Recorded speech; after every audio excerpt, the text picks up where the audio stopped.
November 6, 2017, 1100 MPT by Jacob Oller Warning This story contains minor spoilers for Thor Ragnarok. If you're just now discovering the wonderful, technicolor world of director Taika Waititi with Thor Ragnarok, some good news: there's plenty more from the filmmaker waiting for you to explore.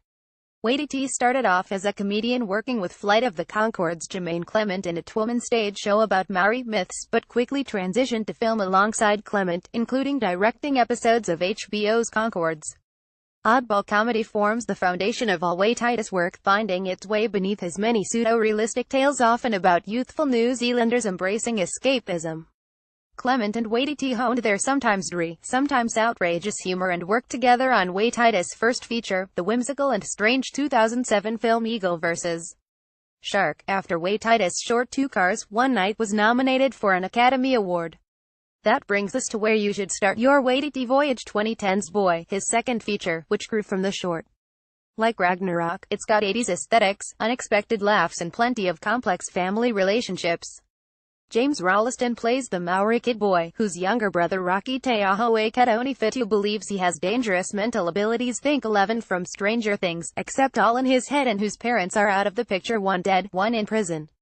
Both Boy and Ragnarok are filled with Waititi's signature combination of outrageous lines delivered with absolute deadpan. And both deal with paternal imperfections.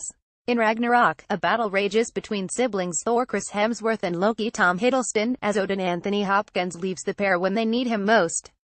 Boy features similar father-induced anxiety, as the estranged dad Alamein, played by Waititi, returns to children who only know him through the legends they've cooked up in his absence. Alamein is just a small-time criminal, but to his children, he's a samurai, a war hero. These fantasies grow out of necessity, much as Thor and Loki have created an alternate history for Odin that masks his bloodthirsty past with their sister Hela Cate Blanchett. Finding the realism in the most absurd situations and vice versa is Waititi's strength.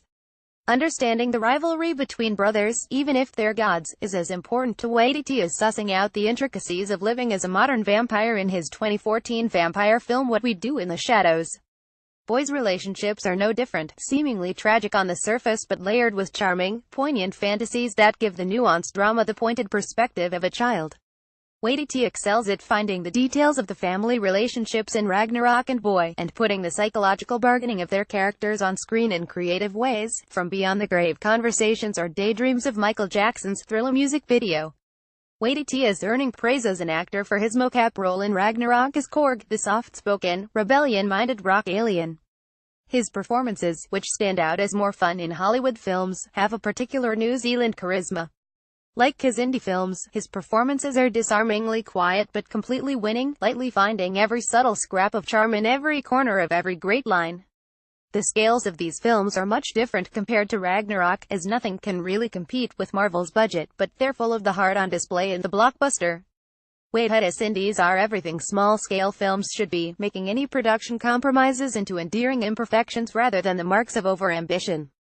His first foray into the world of blockbusters had every opportunity to stamp out his calling cards, but instead it exists as a lesson to filmmakers, especially indie darlings that are more and more groomed for large franchise films, of how to continue exploring their pet themes inside of a larger corporate fantasy infrastructure. It's a cynical vision of success, to be sure, but as small movies get smaller and the large ones inflate to impossible levels, finding the overlap wherever possible is often the best audiences can hope for.